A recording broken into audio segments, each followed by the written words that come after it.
The Athenagoras Human Rights Award was established in 1986 by the National Council of the Order of St. Andrew the Apostle, Archons of the Ecumenical Patriarchate in America. The award is presented to a person or an organization that has consistently exemplified, by action, purpose, and dedication, a concern for the basic rights and religious freedom of all people.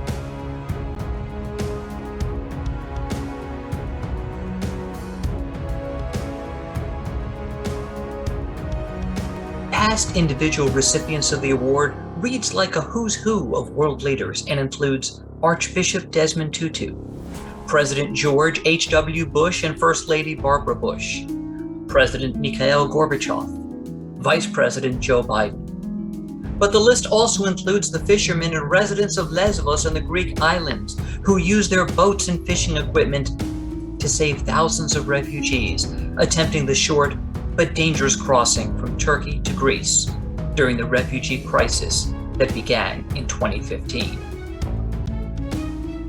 Thinking about it, there is no more basic human right than life itself. As of this month, COVID-19 has infected over 243 million people and caused the premature death of almost 5 million people globally. This year, the Athenagoras Human Rights Award is being presented to individuals from 3 companies who use their knowledge and power to develop, test, obtain regulatory approval, and distribute a highly effective vaccine to prevent COVID-19, as well as those individuals who developed an effective treatment for those afflicted with COVID-19. So we founded BioNTech in 2008.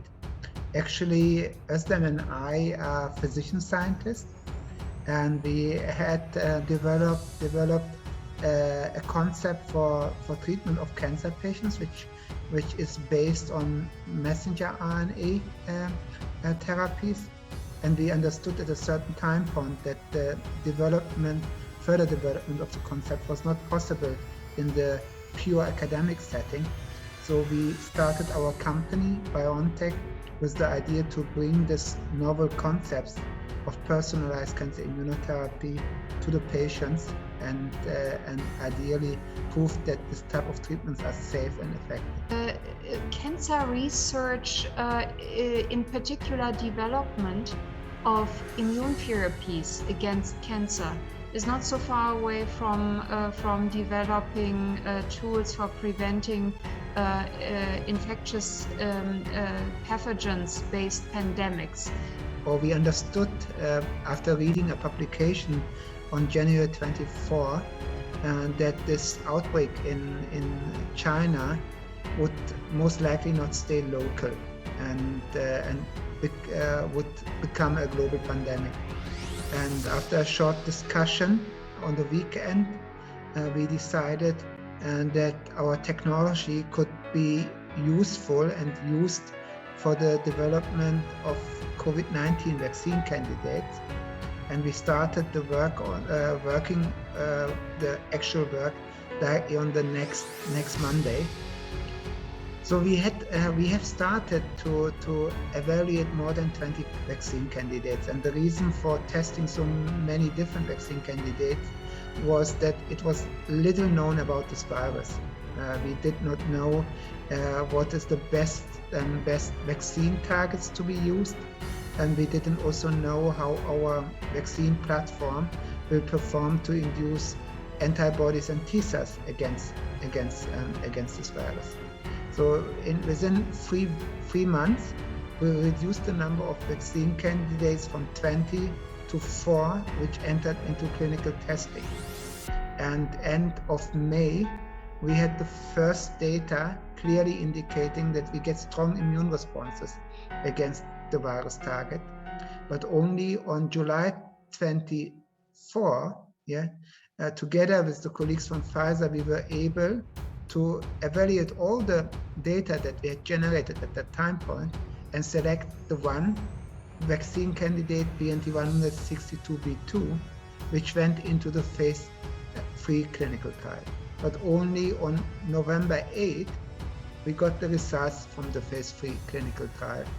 So that was the birth of the vaccine. We made the decision to try to develop a vaccine in late February, when we realized that this is moving to become a pandemic. It was not declared by that time, and this is not anymore a local issue in China or eventually, or a little bit later in Italy. We had already collaboration with BioNTech in developing a flu vaccine. And when I asked our scientists to develop a vaccine, they came and they told me that they suggest that we do it with mRNA technology. In the beginning, I was very puzzled. I asked them, are you sure? Because if we are successful, then this will not be only the first COVID vaccine, that will be the first product ever, which will be mRNA.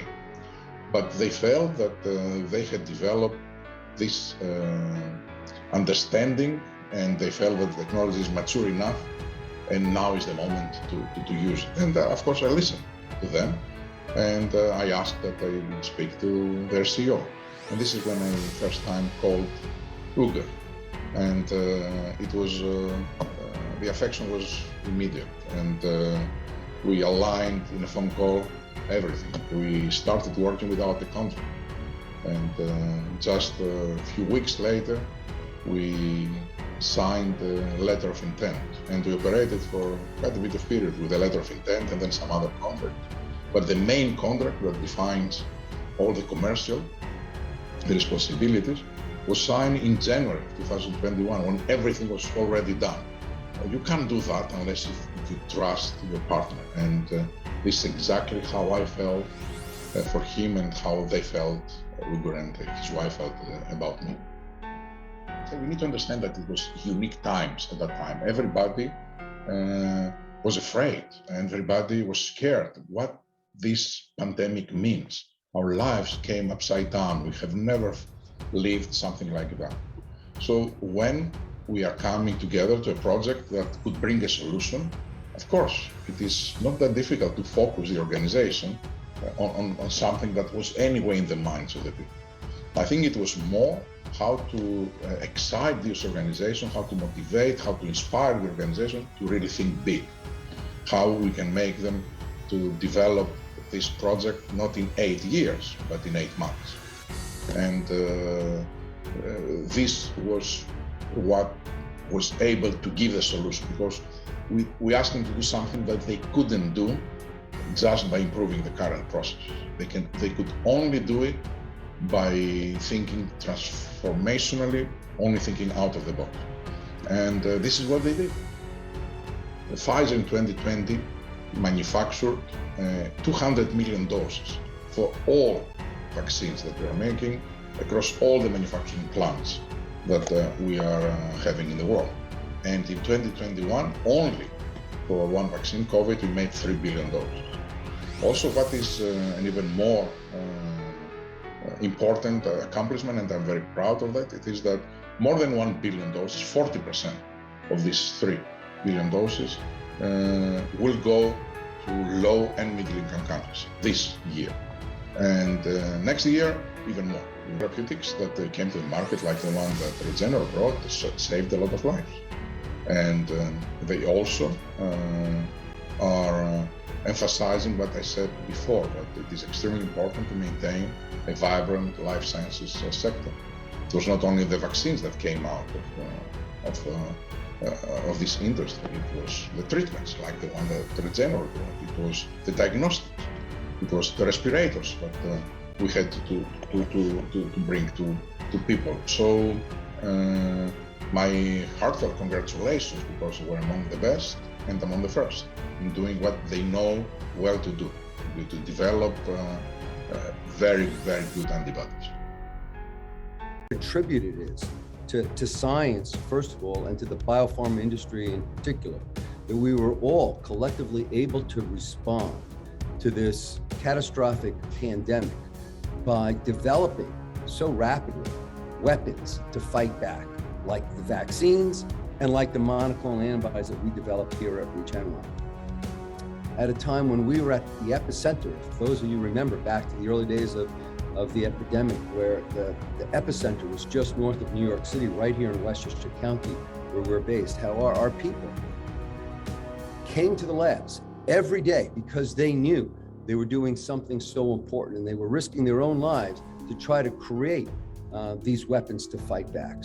The ability for us to make these monoclonal antibodies depended on decades of development that we had put in to develop the best of antibody technologies that allow you to make antibodies outside of the body against any target and grow them up in large bioreactors, purify and give them back to people. We all know by now how important antibodies are against fighting against virus. We could make antibodies for those people who hadn't yet made their own antibodies, or who couldn't make their own antibodies, for example, because they're immunocompromised, and give them back, providing a very powerful way for these people to fight back and to treat their disease, or even to prophylax them against disease. But our ability to fight back against COVID-19 really was based on the fact that a number of years ago, a very talented young scientist at Regeneron, Christos Kyratsous, my colleague, started adapting these very powerful technologies, particularly to fight back against infectious disease. Initially Ebola, and now more recently, of course, COVID-19. Our effort in infectious diseases started about 10 years ago, when we started adapting and optimizing the technologies that Regeneron developed over the years to generate, identify, and scale up monoclonal antibodies against multiple different indications. And we specifically adapted these technologies for infectious diseases. We applied these technologies to rapidly generate and scale up antibodies against Ebola virus, starting back in 2014. And then at the very beginning of the COVID-19 pandemic, we started using this similar set of technologies to identify and scale up antibodies against SARS-CoV-2, the agent that is causing COVID-19, the disease. These antibodies, we started this program at the beginning of 2020, at the very, very beginning of the pandemic. And 6 months later, we were able to start testing these antibodies in humans, and in parallel, scaling them up if they would prove efficacious in these clinical trials. We were fortunate enough, these antibodies were working very well in clinical trials, and very quickly in the fall of 2020, we were authorized by the FDA under emergency use authorization to start treating at-risk populations with our antibodies. I think it's really important to point out that it took them only 5 months to go from starting their project in January of 2020 to clinical trials by the middle of that first year to prove that a very related treatment, but targeted not against Ebola, targeted against COVID-19, could actually both treat people who already were infected and keep them out of hospitals and keep them from dying, reducing their risk of hospitalization and death by 70 to 80%, but also prevent infection in people who had not yet been infected but were at high risk of getting an infection. So a very powerful approach to be complementary to vaccine approaches. And this is really important. Vaccines are really important to broadly protect, but for people who are already infected, it's too late to treat them with a vaccine. You can treat them with these antibodies that Christos and his team developed, or for people who are, for example, immunocompromised. We've applied for FDA authorization to use the antibodies to protect those people from getting infected, because they can't make their own antibodies in response to the vaccine, and they're left the most vulnerable to getting infected and having a serious outcome. Vaccines are scaled up and designed to protect the general population. In order to get immunity in the general population, you need to administer hundreds of million doses in the US to protect the public.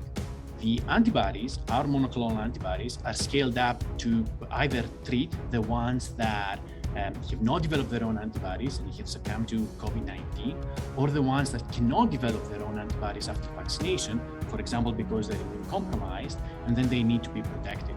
So far, we have distributed more than 2 million doses of our medicine, and we have treated more than 2 million people here in the US. And we should be able to produce and treat more than 3 million people by the end of the year. We are pleased to present the 2021 Athenagoras Human Rights Award winners. From BioNTech, Dr. Ugur Sahin and Dr. Ozlem Tureci. From Pfizer, Dr. Albert Bourla. And from Regeneron, Dr. George Yancopoulos and Dr. Christos Kyratsous.